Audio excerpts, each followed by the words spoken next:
Well, look, man, we'll jump right into it. I appreciate you coming on.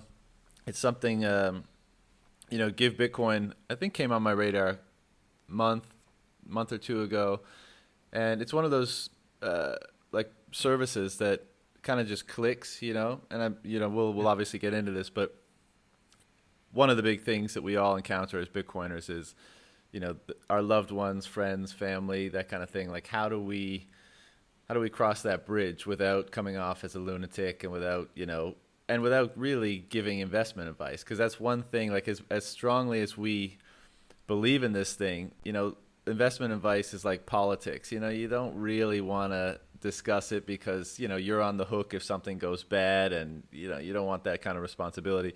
So Give Bitcoin seems like a really cool service to help kind of massage that problem and maybe get it into the hands of more people. But before we get into all the details of that, because I got lots of questions, why don't you tell me your journey to Bitcoin, and then we'll get things kicked off. Yeah, sure. So, it dovetails so nicely with the creation of the product in a lot of ways because somebody gave me some Bitcoin in January of 2014, and it didn't take. I didn't go down the rabbit hole. I had, just kicked off a startup, and I was a co-founder, and I was super busy raising money and hiring, and I remember even being super interested in it, and I even sat next to, at that same conference where somebody gave me Bitcoin, I sat next to a guy named Bradley Rotter, who's a longtime gold bug and super into Bitcoin. And but after that conference, it was just like out the other ear, and I went about my merry way, and it didn't really hit me again until all the noise in spring of 17. And,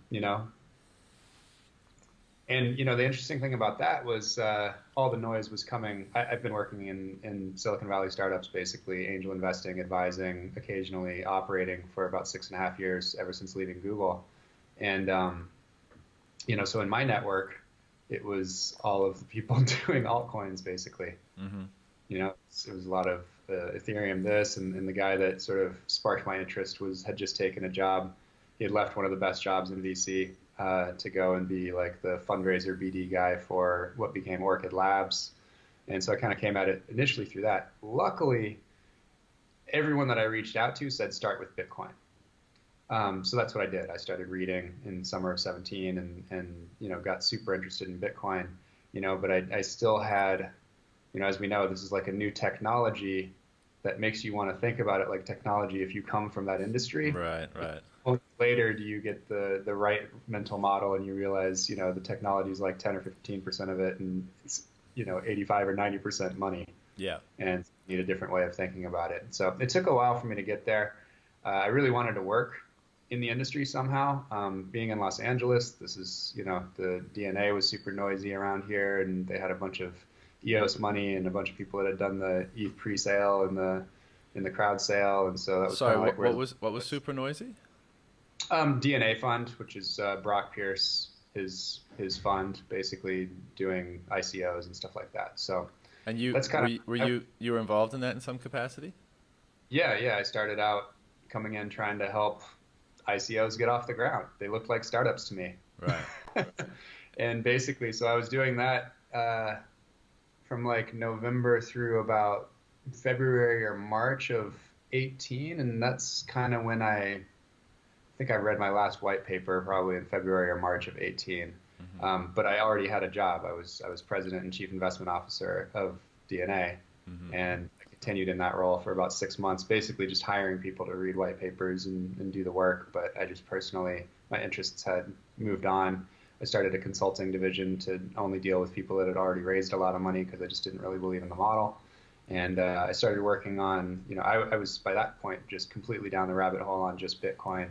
Started trying to create a Bitcoin ecosystem fund under that umbrella. Was working with like Steve Lee and Dan Held and some other Bitcoiners trying to figure out how to do that. DNA was not the right place probably to do that.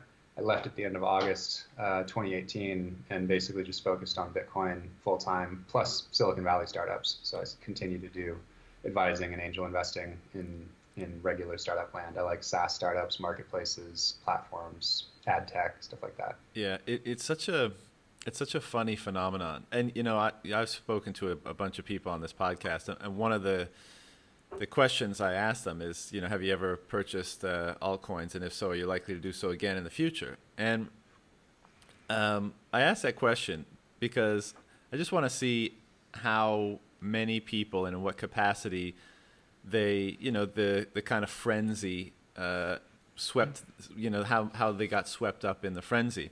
And I think, there's very few people that are like, no, man, I knew it the whole time. I was only Bitcoin, and I knew this was kind of a mess. But I'm intrigued by, because the big blockchain thing was obviously very big, and it seems like it's starting to turn around now. Although I am very immersed in Bitcoin, so I don't keep my ear really to the ground in what's going on outside of Bitcoin. I'm sure there's still lots of activity, but I think the luster may have come off it, and certainly the price action doesn't inspire that much interest these days. But what was it like for you, being with a place like DNA, helping these projects raise money and advising them and stuff, but then having that change of heart in the early mid 2018, but still working in an environment where everybody's super gung ho about ICOs and other projects. What were you thinking on a daily basis? What did that feel like for you? I mean, in my case, it wasn't really that hard because, I basically just put people in place to do their jobs. I was a little bit more of a resource allocator. And we were raising money essentially with, our version of the Galaxy deck to go and try to go public or do some kind of like reverse merger or something like that. So it was a lot of sort of admin and hiring and just allocating resources. And then like the consulting thing was fine because that was people that had already done their raise and they were trying to figure out what to do with the money, and you're trying to figure out how to get them to, do something worthwhile. And that's not that different than startups, but even that became more and more apparent to me, trying to get something done with that. I already knew I didn't like the ICO model. And then when I was looking at the tech that they had and the teams that they had and, any sort of prospect for this technology to hit escape velocity ever, maybe, it just didn't seem like a good use of time. Right. So what was the catalyst for that shift? Because I heard in an interview that you did that I think in maybe November 2017 you were all VC, and then 60 days later you were all crypto, and then I guess 3-4 months after that you had changed. So what was the catalyst for the change of heart, change of opinion for you? I saw a lot. Like sitting in that seat, you were seeing pitches all day, every day, and I had a frame of reference. Like I think a lot of people got into, ICO investing or altcoin investing, sort of the startup side of that, the early projects, without having a background in startups and VC. And so they couldn't really sniff it out and say like, wow, that's a crap product. That's not a real market. That's a bad team, and I was just looking at it and seeing that the quality across the board was like pretty low. So for me, that was the first thing. And then as I went much, much deeper on Bitcoin and just, kind of caught up, having joined in 17, there was 7 years of literature to catch up on. And as I did, it just became evident to me. That's when I started. It was like February or March of 18 that I was like, oh, it's money. It ain't tech. Right. And that changes everything. It's liquidity and, probably going to be one winner, power law distributions. And that's when that all sort of started to become clear to me. And, so yeah, it was, for my personal account, it was as much Bitcoin as possible from then on. All right. So you left DNA Fund in August. What did the following, and GiveBitcoin was kind of hatched in spring of this year, is that correct? Like had the idea April 10th. Right. So what did that interim period look like for you, from leaving DNA to kind of changing your sort of stance and opinion on this whole crypto and Bitcoin thing and leading to GiveBitcoin? Yeah. Well, so I knew for the last 3 months that I was at DNA that I wanted to do Bitcoin full time, which is why I was trying to do the fund, the Bitcoin ecosystem fund, essentially like consensus for Bitcoin.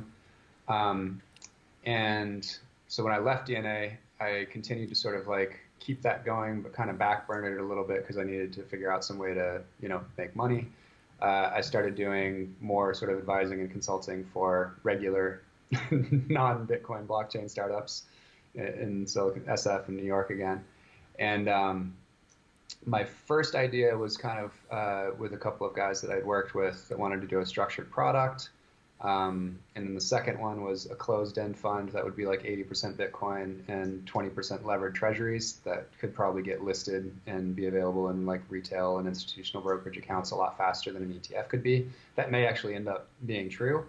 My partner back then was a guy named Steve McClurg. It looks like he started Theseus earlier this year after rolling out of Arca, and that's the product that he's working on. And it seems like it may actually happen, so that's pretty cool.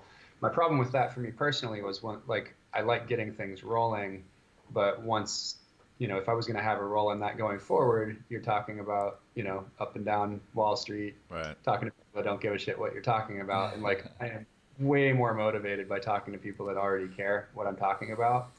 And, interestingly, with like a huge, like big business background, you would think that I'd be much more like B2B oriented, because I worked at like Microsoft and Morgan Stanley and McKinsey and Google. But like, what really motivates me is actually consumer. It really is like individual humans and figuring out ways to, get them interested in things at scale, essentially using software, I guess software and media to change behaviors and push people in good directions.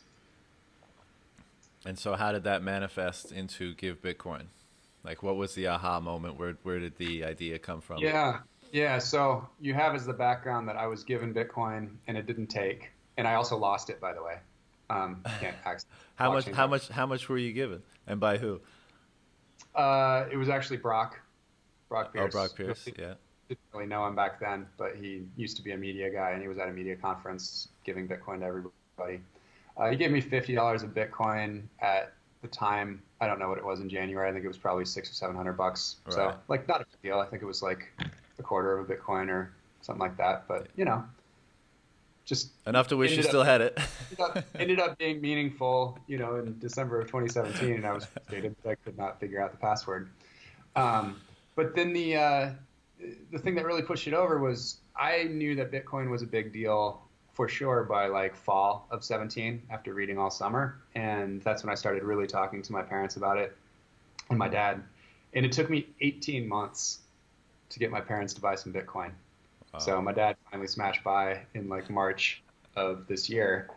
And of this year? Of this year, yes. Yeah, wow. So 18 months, right? Yeah. So fall of 17 right. through spring 19. So 18 months. And I was thinking about the number of conversations that I had with him and my mom too about Bitcoin, and the number of articles that I found and sent, and videos that we both watched, and books that I'd sent, and all of these things. And I was like, that does not scale. So I had kind of those two things as the legs of the stool that made the idea for GiveBitcoin, I think, just pop out of my head. I do a lot of happy hours. Been doing them since like 2011 with founders and VCs in Chicago and LA, and I did one up in SF, and I invited a couple of Bitcoiners and some Silicon Valley CEOs, and asked one of the Bitcoiners to pitch one of the CEOs that was a total pre-coiner, and just listening to someone with a lot of arrows in their quiver, who's really eloquent and a great writer that we all read, kind of pitching this woman on Bitcoin, and like it's hard. You just can't get it across in like 15, 20 minutes. It just doesn't not take. Yeah. Even super smart people that would be, ready for that. And so, yeah, I had a couple beers, and then on the flight back to LA, I had a whiskey, and it just popped out basically fully formed. It was give plus time lock plus educate equals Bitcoiner. And the time lock really solves a lot. It gets you used to hodling. It makes it safe so that they don't lose it. It makes it so that they have, we have a minimum 1 year holding period, max 5 years. But in that first year, like that's enough time if you're doing a good job with the education and getting things in front of them and helping them along, that they're unlikely to trade it for Ripple or, sell when Bitcoin goes up 20% or something. Yeah. It's funny when you're saying that, you got someone who's super articulate, informed, all that, and it's still such a difficult thing to communicate to somebody effectively. It reminds me of that Matrix quote. You can't be told what the Matrix is. You have to see it for yourself. Like you have to be so primed already with about, so many different sort of understandings and perspectives on things, and then Bitcoin comes in and kind of is of interest to you, and you kind of see where it fits. Whereas if you're trying to break down that wall with somebody who is not looking for a better solution for money, is not that well informed about the history of money and all that kind of stuff, then you could say all the right things, and it just might not get through. And I'm sure we've all had that experience. Right. So with GiveBitcoin, so the idea is, you're my mom, dad. I say I'm going to give you $50 worth of Bitcoin. So it goes through your service. I time lock it for 1 to 5 years, and then they can't touch it. So That's right. During that time, who's the custodian? Do I have like emergency access to it as the giver, or do they have it as the receiver? Yeah, we'll start with those two. Okay, so no access for the giver. The receiver has view access, but can't do anything with it. They can only view their account. By using our service as the receiver, you have opened an account, through our interface with Prime Trust, which is a well-known custodian in the U.S. They custody like over 50% of the Reg A fundraisings from crowdfunding over the last decade. They're the custodian for Binance US, Wobi, OKX, Bittrex, and a ton of funds and OTC desks. So pretty robust technological and security solution there. And they've done a really good job. I have no problem boosting them up. They've done a nice job making publicly available APIs that you can build on top of and essentially own the customer interface with a pretty good back end provided by them. So that's how that works. And this is one other interesting thing.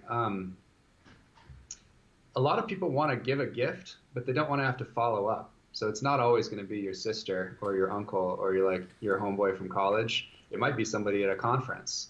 And you don't necessarily want to load that up with like $20 or $50 and give it to somebody that may not even accept that. So that's the other concept, is the transaction never happens until the recipient accepts and creates the account, and then the transaction actually goes through. Right. So you're also allowed to give away any of your own Bitcoin. We don't want anyone to give away their own Bitcoin. I like that aspect of it. Yeah. Yeah, we only allow for the liquidation of dirty fiat for beautiful orange coin. Right. And so how you guys take the fiat, you buy Bitcoin, and that's how you fund the gift. And then you guys, your rev model is you take a cut of the incoming fiat. That's right. Yep. Do you publish what that is, like as a percent? The plan is for 2%. So our fee is 2% on ACH, and then I think there's another 25 basis points. So it's like 2.25 all in. Right. The 25 is basically the exchange fee. And so do you guys have emergency access to the funds, or are they just locked no matter what? Locked. We don't have any access to it at all. Wow. And so I'm sure you've been playing, this is live already or in beta, you guys have been playing with this, right? We're in alpha test right now, so we've got about 25 or 30 people hammering away on it and finding bugs and making, copy change suggestions and stuff like that. But yeah, we're charging really hard to get it out by next Tuesday, because there's a big conference here in Los Angeles, and we want a lot of people. We're in the goodie bag, so there'll be a few thousand people trying to hit the site, and I hope they're not just entering their email address. Right. And so, well, that's a good thing. So how do you gift it? Like if I'm identifying, how do I identify someone to gift it? What information does the platform need for the recipient and for the sender, actually? What's that? Just their email address. That's it. Yeah. And we'll have text. I think we'll be using phone numbers like soon. It's like phase 2. And then to claim it in, let's say, 5 years' time, what will they need? So to open an account and even accept the transaction in the first place, they have to KYC. Oh, okay. Yeah. So it's a custodial account. It's somewhat equivalent. It's not quite as onerous as a bank account, but Prime Trust is a custodian, and every one of their customers that has funds on their platform is KYC. Right. So if I, again, want to give it to, my mom in a 5-year time lock, she has to go through the KYC before I can do that.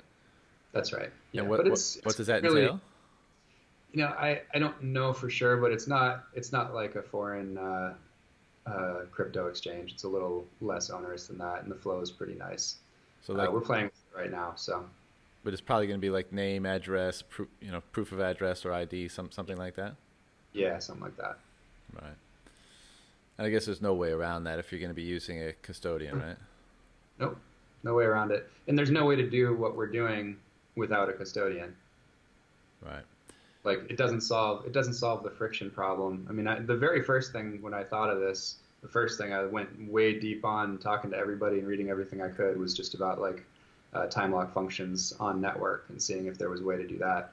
And it's just, you still have the same problem of if you've given it over, now you're requiring somebody to be, pretty deeply technical to not lose their Bitcoin.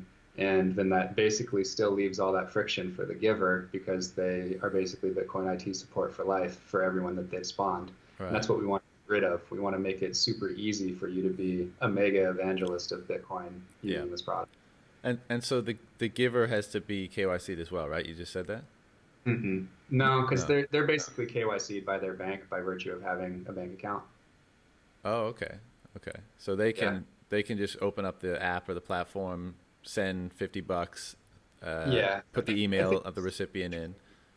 We're asking, we don't have to, but we are asking for your name and email address so that we can keep in touch. Right. We also have, so that's not a requirement of Prime Trust, but we are requiring that because we actually want to be able to email you and say like, hey, Jenny just finished module 2. She learned about the history of money. Here are 3 things that people like to ask the Bitcoiners that they've spawned or the new coiners that they've spawned in case you want to check in on her. Right. That kind of. Shit. What was I just gonna say? So no handling required, but we provide ways. The plan is to provide ways for people to check in with their giftees if they want to. Right. So when I select someone to give it to, I sign up, but then let's say I'm giving $50 to my mom again. She gets an email saying, hey, John wants to give you 50 Bitcoin. Before we can do that, you need to blah, blah, blah, register KYC, and then you'll be able to receive it. Is that kind of how it works? That's exactly it. Right. And so as part of this service, you just referenced the education bit, but we haven't really covered it yet. So I give $50 to my mom. She gets the email, says, hey, your son wants to give you $50, and she does her registration. And then she gets it. And then what follows in terms of education? Yeah, so I mean, obviously, there's first like a welcome email that has some resources if they want to just get cracking, and then so 2 things. One, we're working on the curriculum right now. So at launch, we will probably have 3 of the 12 modules, but it's essentially we're thinking about the 12 months of Bitcoin or the 12 lessons of Bitcoin or something like that, and kind of as an industry and a community, like we're getting better at what may be the right sequence to talk about this stuff. A lot of people are kind of like you have to like hook them and get them excited about Bitcoin at a high level, and then you're kind of talking about what is money and what's the history of money and how we ended up here and some of these things. And obviously at some point you're going to get into low time preference, and then later on you're going to get into cold storage and nodes and privacy tech and things like that. So that's kind of the flow over the course of the year. I think what's probably unique about it is we are really speaking to somebody that's actually in this situation. So I think, it's all through the lens of like somebody cared enough about you to want to get you into Bitcoin. And then also the primary research that we're doing, which is basically interviews with a bunch of our advisors and some of the top people in Bitcoin. So this is like, Stefan Livera and Jan Fritzker and the Bitcoin Rabbi and Safety Namus and Murad and all these people are on our cap table as advisors and helping us out. They are generating the curriculum with us, and we're actually recording those interviews with them that then becomes the curriculum, along with tons of secondary research and looking at everything that's out there already and linking to most of those source materials in the modules. Right. And it's not like gamified in any way, right? There's no obligation to do the education. It's just they have access to it as being a recipient of the gift, right? It's a very common question. And I think the future of this probably does have some gamification and probably does have some hurdles and some rewards and things like that. There's a few different ways that like we kind of have some whiteboarding on this. One thing is just to reward people with sats that may not cost us a ton of money, but, you know, might have leaderboards and, you know, it's real money in it. You know, once you're a Bitcoiner and you're kind of into it, I think everybody kind of applies like a 10x multiple to any Bitcoin that they have. And so those sats can actually be kind of meaningful. So we Every may do sat something, counts. Yeah. yeah, or we may do something where, you know, the, you know, if you're going to gamify your giftees experience on the platform, you may do something like give a gift of $100, and then you'll have like allocation B is what is the pot that they can earn over the course of it. And so you could put in like another $50 worth or another $20 worth that they can earn. And if you don't earn it, then you just get it back. Right. Interesting. And there's another aspect of the service is that it can kind of serve like a registry, right? So if like I'm me, right? And I'd rather receive Bitcoin than, you know, a new T-shirt at Christmas time or something like that. Then I can say to, you know, family and friends, here's a link to like basically effectively send me Bitcoin through GiveBitcoin, it goes right? straight to the page that says like John wants Bitcoin. How much do you want to give him? But it has to be time locked for a minimum a year, right? Yeah. All right. We may play with that down the road. For now, everything's time locked. But yeah, I think there's probably a use case where someone who wants Bitcoin is essentially saying like, hey, I'm the type of person that knows enough about Bitcoin that I just want my Bitcoin. Right. But You could pass the test or something like that, you know, like you devise a test and like, all right, you can have it now. that.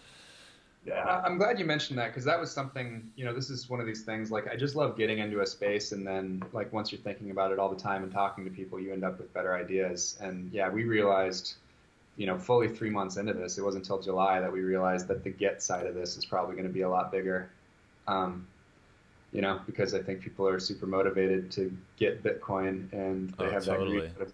And You they know, are going to, you know every damn Bitcoiner is going to be telling their friends and family, you know, here's a way for you to give me Bitcoin at my next birthday or Christmas or something.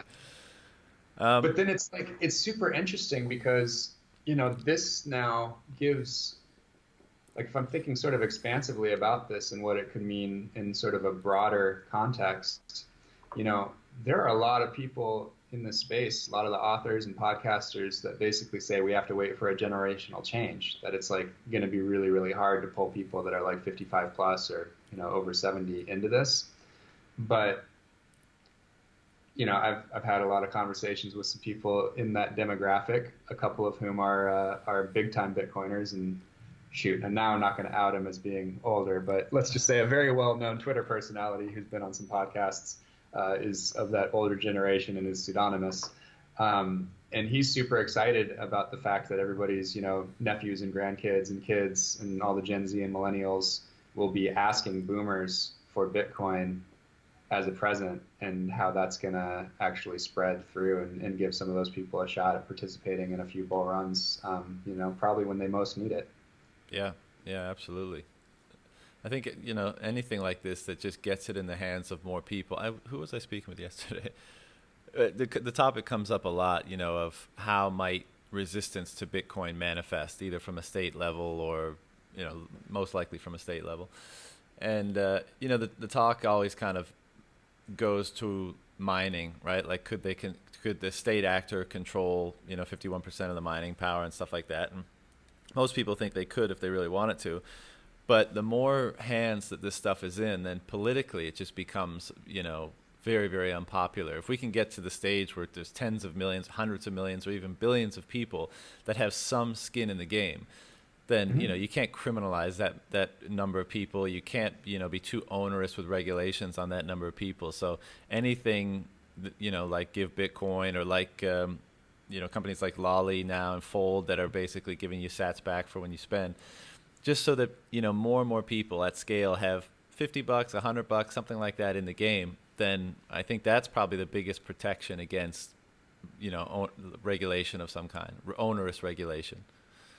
Yeah, I think that's right. I mean, you've got sort of like, yeah, it's economic decentralization. Right, exactly. Got it. And so does the 2.25 percent on the way in, does that cover custody for maximum 5 years, or if you time lock it for five versus one? That includes the curriculum, all of the custody. It's all priced in. So there's no difference to me, the giver, in cost if it's 1 or 5 years. That's right. Interesting. Yep. All right. So what's the plan for launch? You said next Tuesday. What do you got in the pipeline? That's what we're working on. I hope it gets out the door. But yeah, I mean, if it's Tuesday or a little bit after that, it'll be out this month for sure. No, I mean, I think software products like this, you put it out there, you see what the uptake is, and you see kind of who it's hitting with naturally, and then you start marketing tests basically. So we'll basically use the rest of the fall, through kind of the end of the year. We've got some money, and we're going to put it through marketing tests and understand who really, really likes this and who wants it. Is this the number one gift for bar mitzvahs in 2020? Because a 13-year-old sees that 5-year time lock and just loves it. Are people virtue signaling by, saying hashtag proof of hodl when they smash buy for themselves and they give Bitcoin to themselves and time lock it? And they, post that on Twitter and they say like, hey, Cash App is great, but look, I just proved that I'm a hodler. So that's totally fine too, right? You could just gift it to yourself. That's yeah. And we have recurring buys as well. So you can give to somebody else once or recurring. You can ask for people to give you Bitcoin once or recurring, and you can buy for yourself once or DCA. Interesting.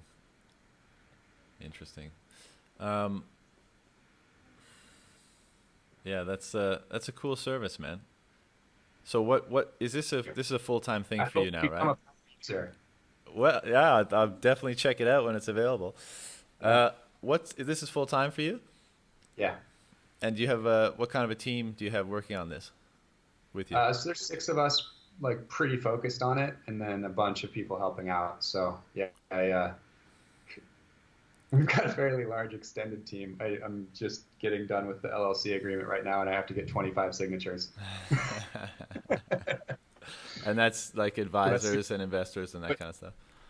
Not investors, because investors are in on a safe, just like a note. But yeah, people that have like initial starting cap table, there's 25 people. It's pretty funny. So you can think of our marketing essentially as being equity funded, because we have a lot of like people that are known and loved and understood by Bitcoiners and really guiding us toward the right things. We've been thrilled to get the support of some people that are like, really noisy about being not your keys, not your coins, that understand that even though I also, I actually want people to sweep their account when they get out of their time lock and go through Wasabi and put it in cold card. Like, that's really the ideal.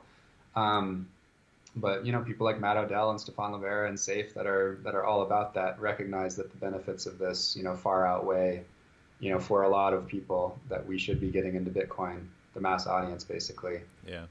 This is a net positive.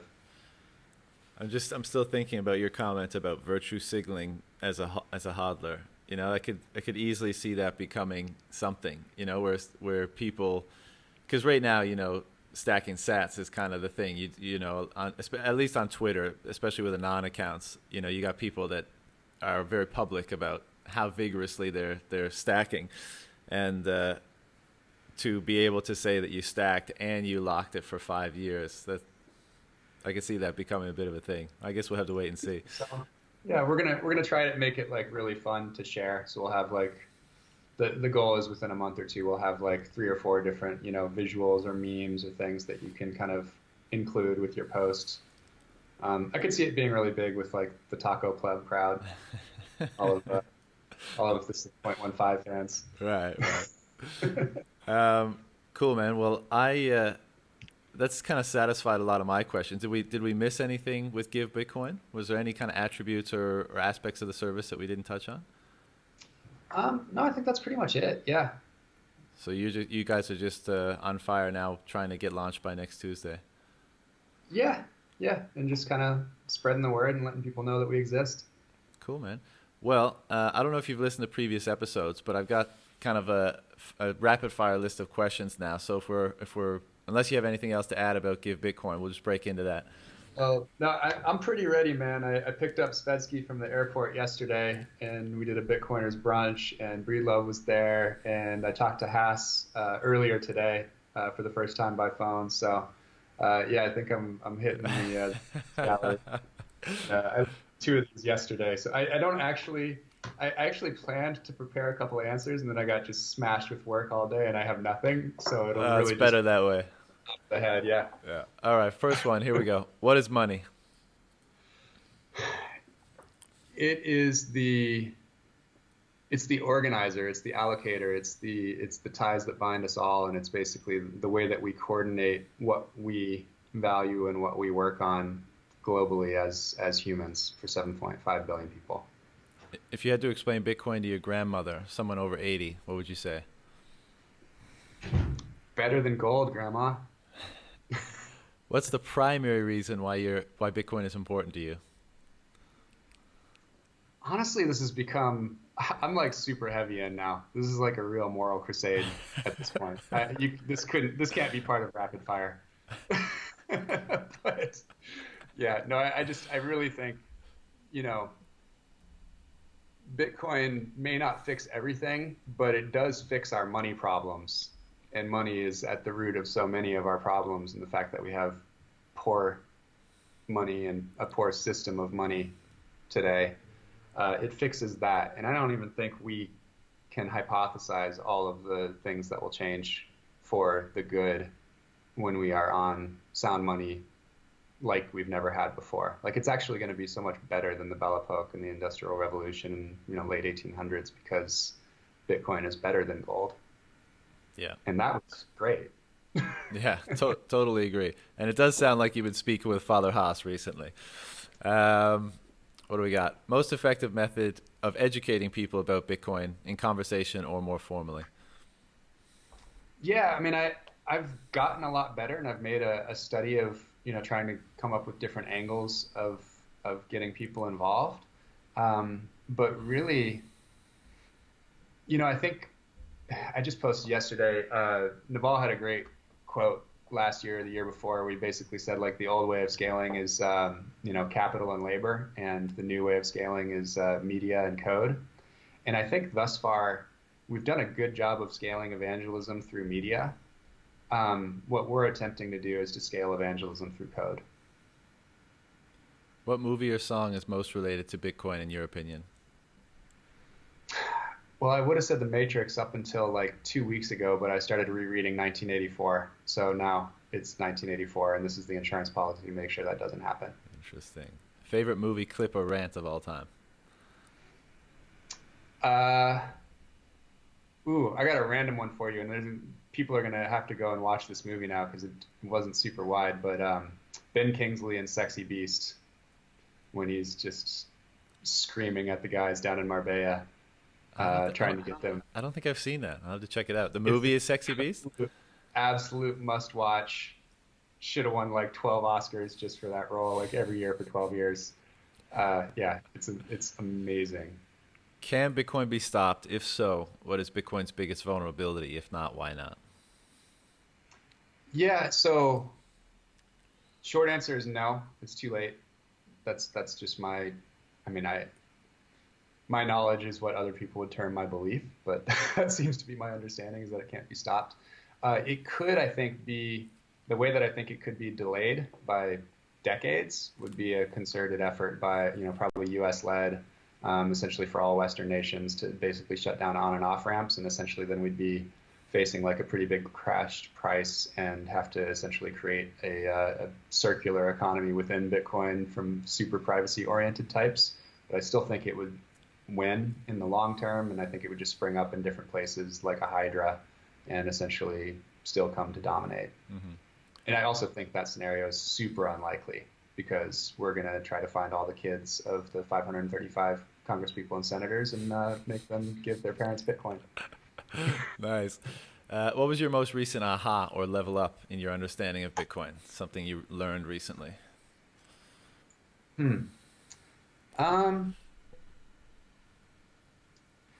Well, I don't know if it could be, Nick's article.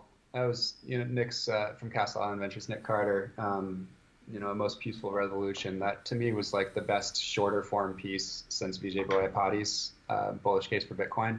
So that for me was just super inspirational. And just talking about like this really is tilting at the state, and like you got to be prepared for it. And in some ways, it made me kind of realistic about the role that I can play in this. Being a family man with a couple of daughters, and I'm not pseudonymous, and I've got an equity-based company with investors that are regulated under the U.S. and there are things that I can do in Bitcoin and things that I can't. And so I think I'm fully supportive of all things cypherpunk and libertarian and anarchist and all of those people under this big tent, but also understanding that, well, some of the people that we bring into Bitcoin may not also have the cypherpunk manifesto tattooed on their back. It certainly helps to have them hodling Bitcoin. Yep. What do you think will be Bitcoin's biggest impact on society? In whatever time horizon you like to comment on. Yeah, I mean, I think the medium term one, I think, is just going to be the check on authoritarian governments. I think that will be pretty evident that their populace, as it gets more and more widely understood how to use it, how to access it, how to hold some wealth in it, it'll just like not let bad governments print a bunch of money and oppress their people. And then in the long run, we already kind of hit on it with the what is money thing, but it really is that idea that the bigger the game board, the bigger the connected economy using sort of the same unit of account, it's exponential, the returns to that, when you think about pulling people out of poverty and the capital accumulation and the decisions that we'll make when someone in Brazil doesn't have to think about the central bank policy for their vendor in Poland and their customer in Vietnam. Mm-hmm. When, if ever, do you think the first central bank will start adding Bitcoin to the reserves, and will they exist in 20 years, central banks? This cycle, if they haven't already in secret. I think actually somebody will, I think a country, there's 180 of them, I think a country will be public about adding some Bitcoin to their reserves in this bull run. So I'd say by the end of 2021. What's the biggest mistake you've made with Bitcoin? I've had a really good run with my Bitcoin decisions for the last year. I mean, my biggest mistake is just like not getting it early enough. Right. I just have so much more. I think maybe 1 in 10 people answer, "Oh, I got it immediately." I'm just one of the 90%. I'm super boring, unfortunately. Yeah. Yeah, I'm always amazed at the people who heard about it and got it immediately. Like they came across it, they read the right white paper, went down the rabbit hole, no looking back. Yeah. How do you feel about Satoshi Nakamoto, Bitcoin's anonymous creator, and the coins that he likely controls? Well, if I had to place a bet, I would say he probably, or at least one of the key people, probably passed a few years back. About 20 miles east of here. Or at least that's where he was at the time. I think he retired a little west of here. But yeah, I don't know. I don't think those coins are moving ever. And it's interesting. The wild card is, I hadn't heard anybody that I really respected espouse the view that it might be like some combination of the NSA and their counterpart in the UK.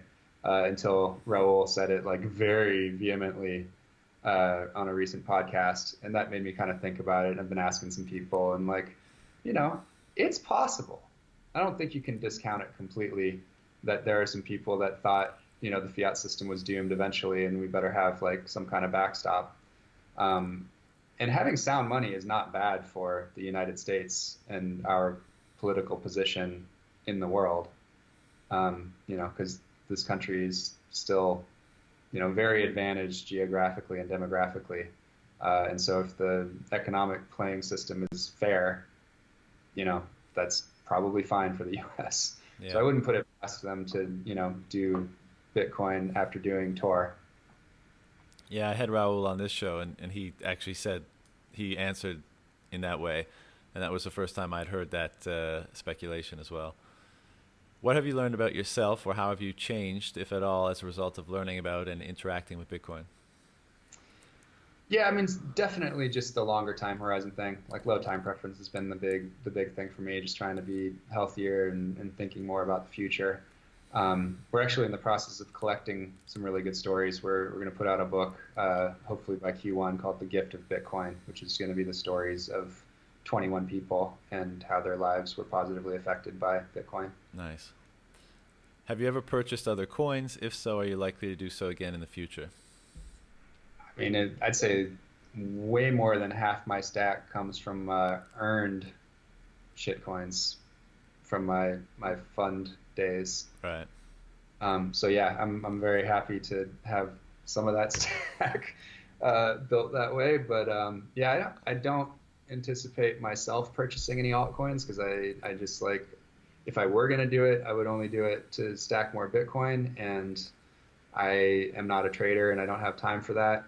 So I'm an LP and an advisor to Adaptive Capital. And so if Murad and Willie and David want to mess around with some Decred or something and stack more Bitcoin with my money, that's totally fine. But like I am not equipped to choose the 4 or 5 that are going to do well. Right.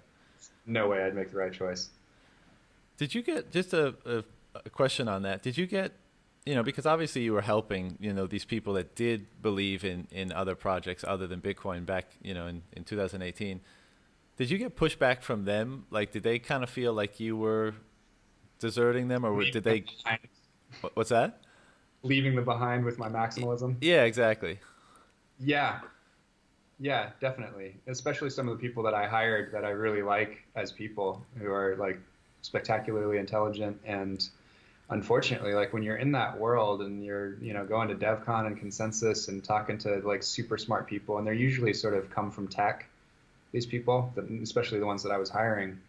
Um, and yeah, they just have like a myopic vision. Like we assume that everybody's reading every new piece and every new insight, and they're just not. There's even Bitcoiners that are still coming out, last week, and well-known people saying things like, money is a shared belief, and it's like, nah, bro, like, didn't you read Connor 3 months ago? Like it's a shared recognition. Come on, like we're better than this. It's about the characteristics of the money, and it competes in the free market, and obviously it's better because of inherent characteristics. It ain't just a shared belief, you know.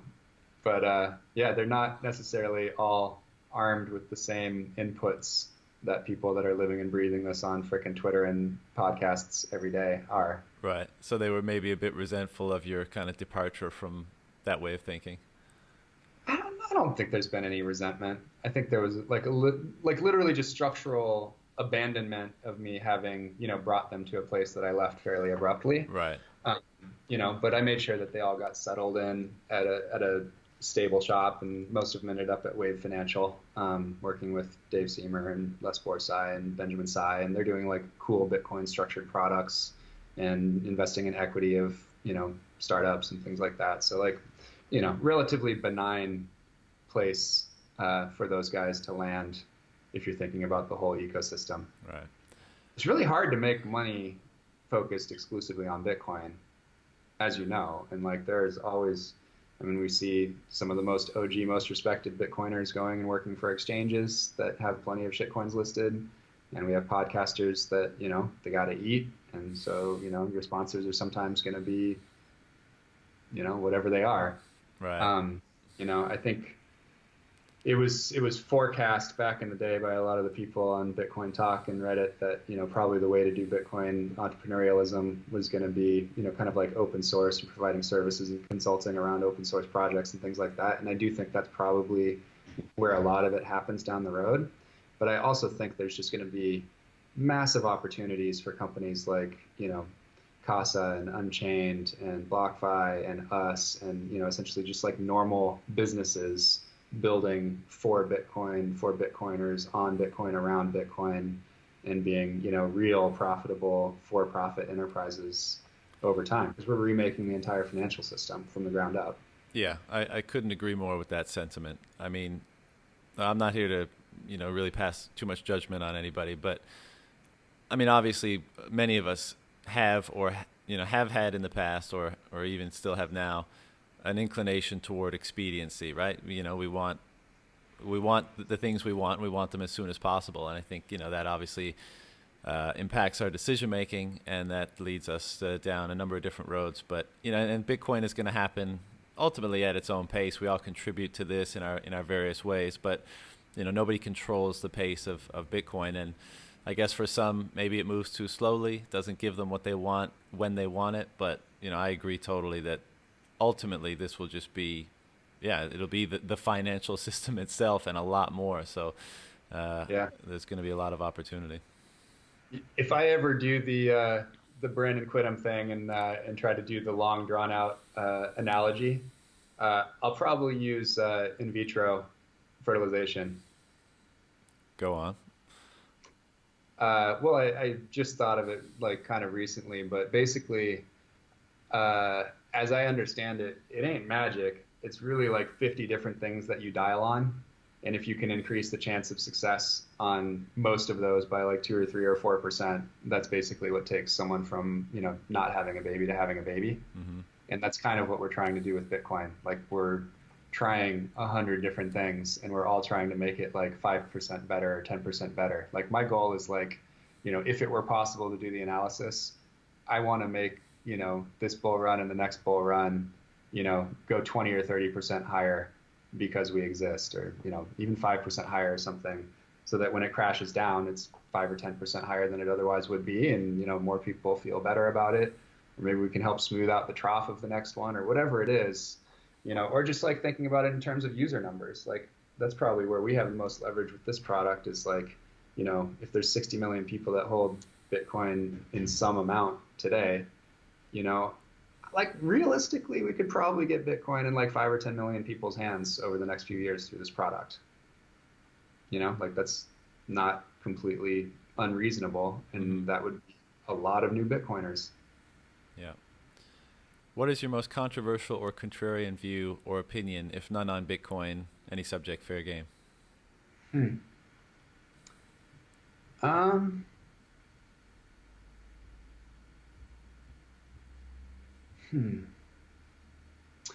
I'll go deep in the well. I'd say the 1996 Seattle Supersonics were better than the 1996 Chicago Bulls. Wow. You went there, huh? Yeah. Yeah. Ballpark. They lost 4-2, but they really should have won the series. Ballpark estimate of Bitcoin's price in 5 years. In 5 years, let's see. So that's 2024. I mean, I think we'll be early in the next run. So I think we'll be below the peak of where we are at the end of 2021. So I think we're going somewhere between like 150 and 300 in this one, and we'll be somewhere in the trough, still working our way up in 5 years. So 2024, we should be like maybe somewhere between 50 and 100K. And you've mentioned 2021 a couple times. Is that kind of your estimate for when we'll reach the top of the next cycle? Yeah, somewhere around there. I mean, who knows? Like, what do we have? 2 data points? Yeah, 2 or 3. Do you have a morning routine? If so, what is it? Yeah, I don't set an alarm, but I do have a baby monitor. And so when my 1-year-old wakes up, I get up and take her downstairs. And about 15 minutes later, usually my almost 5-year-old wakes up, get her fed, take the older one to school. And my office is now right by her school as of yesterday. So now I can like kind of be at my desk for 9 a.m. if I have to be, which is nice. Nice. And I try to sneak away and get to the gym, which is a few blocks away from here, 2 or 3 days a week. But that's about all you can get in when you're a founder and 2 young kids. Like if I can get in, it's much more, what is it, like the inputs are like how much activity you're getting and what you're eating. Like I'm just trying to eat much better right now because it's just super hard to get enough gym time. Yeah. I for a lot of my friends that have young kids, it certainly seems like they've become a lot more efficient with the free time that they do have, because it can be sporadic and a lot less than what they previously had. Yeah, 100%. It was like a switch flipped when I had my first kid. I was just like immediately made much better decisions. I said no 10 times more often, and yeah, I was like way, way, way more productive. You can waste so much time when there's no constraints. Yeah. How do you define success? Just like a sense of peace. I think. And I don't think you can have that unless you're sort of like self-actualized in the things that you do and the way that you live your life, and just kind of how you can carry yourself and what you can talk about with 2 full feet with full integrity standing behind the things you can say. So that's kind of always the goal for me, is just like being at peace with myself and knowing that a lot has to happen for that simple thing to occur. Definitely. Do you think, that being said, and I agree, do you think Bitcoin and what it represents makes it easier to act in that way, because perhaps it's something that's easy to stand behind, for lack of a more more complex explanation? Yeah, absolutely. And yeah, it's so much easier to work for Bitcoin, like, and work on this project, just because it's so pure, like, this would be like if I was, an evangelist and just didn't question at all, and I was super into, whatever proselytizing religion I was part of, and just wanted to spread that word. And I've met some of those people, and they're like super at peace and totally happy and have no questioning in their mind. That ain't me, for whatever reason. I'm born and raised on a commune in Northern Cali, and kind of anti that level of spirituality and religion. Even though I've later in life gained like quite an appreciation for the religious. Mm-hmm. Um, yeah, I just think it's a great thing to be able to evangelize. I often talk about it as like people are 10 times more into Bitcoin than the biggest CrossFitters were 10 years ago. That was the last time I saw something that had like this kind of like secular cult form around it. And Yeah. this is like 10 times bigger and 10 times better or worse, depending on your viewpoint. Yeah, really. People talk about the time preference a lot, but I mean, this is it's quite a consistent, a perspective on Bitcoin. And just that terminology that you use, pure, it comes up a lot. I mean, I've used it. A lot of people have used it. So it's really interesting. Again, I mean, this is the behavior change component of it, based on how we see what our understanding of what it is. But it's a very common that people, if you don't want to go as far as saying religious, but something solid to align with, let's say, it really, I think a lot of people feel that way. Yeah, I mean, whenever I get some time, I'll put some of these thoughts down, but for now, we'll just have to suffice with little podcast sound bites. But there is something about Bitcoin being, such a big tent, that everyone can live in, because everyone, needs money, has money, thinks about money, understands money. One angle I may want to flesh out at some point is like, it's actually like the perfect merger. It's the re-merger of the split in Western society, from the hippies kind of branching off and kind of doing their own thing because they didn't want to work for the man. None of us want to work for the man. And there's always this sense that, like, no matter what you're doing, you're essentially lining the pockets of the people closest to the printing presses. Mm-hmm. And this takes that away. It takes that feeling of like you're just enriching somebody away. And I think there are a lot of people that have, an unhealthy relationship with money. And so I think you'll see Bitcoin start to creep into all the self-help stuff, and you'll see it creep into all the mastermind groups, and you'll see it creep into all the rich dad, poor dad types. And, every one of these, YouTuber slash, 7 steps to financial whatever, like, it's all, Bitcoin's going to infiltrate all of that and just, I think, make people have a much more healthy, unified view of finance, economics, money, and you can still be aligned with being like, a total hippie, a total bleeding heart. I think we're going to have bleeding heart Bitcoiners. Oh, We definitely. have Gladstein right now, but I think they're going to be like a million Gladsteins in 10 years. Yeah, I'm inclined to agree with you. You said 1984 already, so give me another one. But most impactful book you've ever read, or second most, let's say. Oh, so this is where this has been incredibly fun for me. My number one thinker and philosopher for 17 years has been Nassim Taleb. So I was into him before Fooled by Randomness came out, basically like reading some of his papers. And so I've just been like a huge fan. Was right there when Black Swan came out. Actually gave a copy of that to my roommate at the time, who was on the distressed bank loan sales desk at Goldman, who immediately turned around and bought copies for his whole desk, leading into the GFC. So that was kind of interesting. So I've just been thrilled that he's become kind of like the adopted philosopher of Bitcoin. And if I was going to say like what was probably the thing that made me, the underlying system of thought that made my horseshoe journey very short, getting into Bitcoin, then shitcoins, and then back to Bitcoin, was really fast for me versus some people.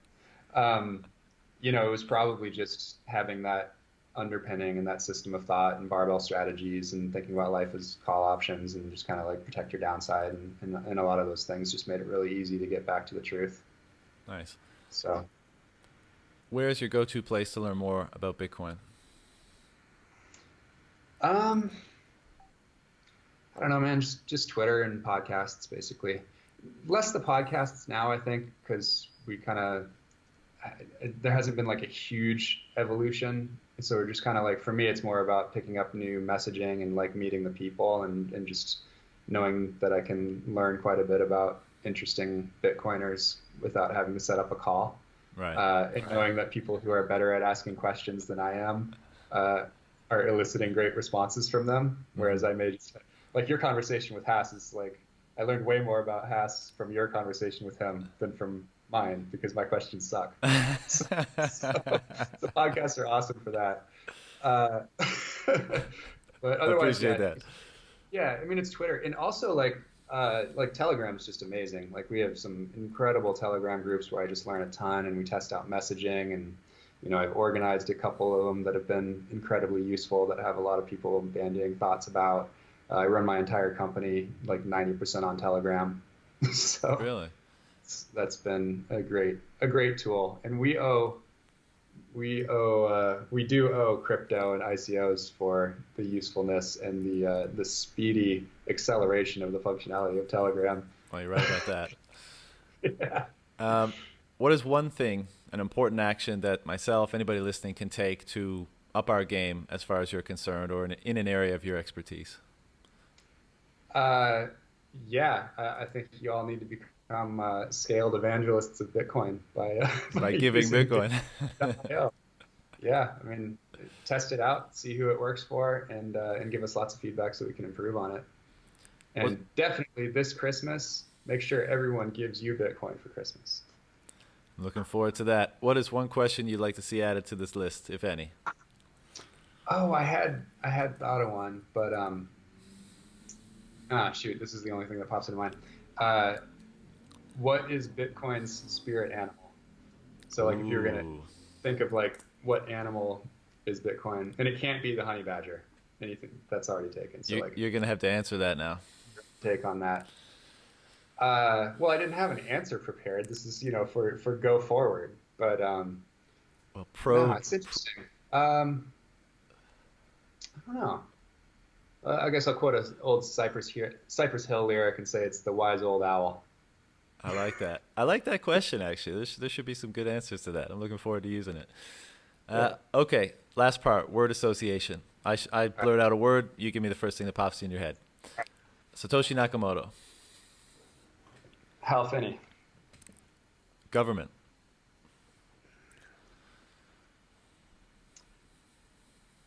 Poor incentives. Hash rate. Crazy high. The individual. Sovereign. Security. Paramount. Ego.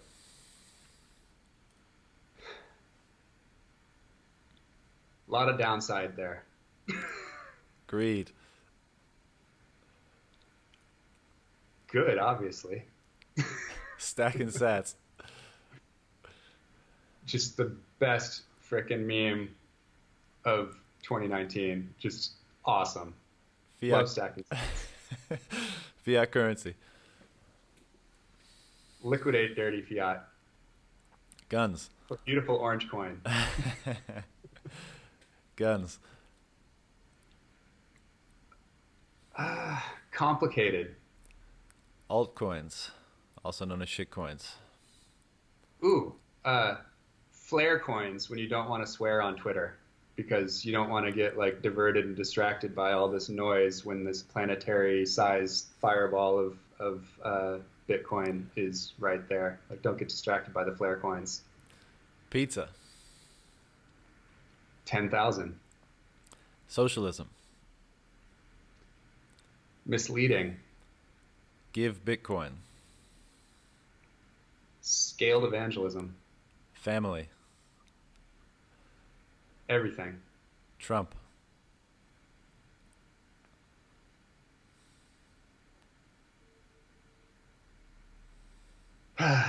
Pass. Future. Bright and now deterministic. Libra. Because of Bitcoin. My sign, man. Gold. Still awesome, but second best. And Bitcoin.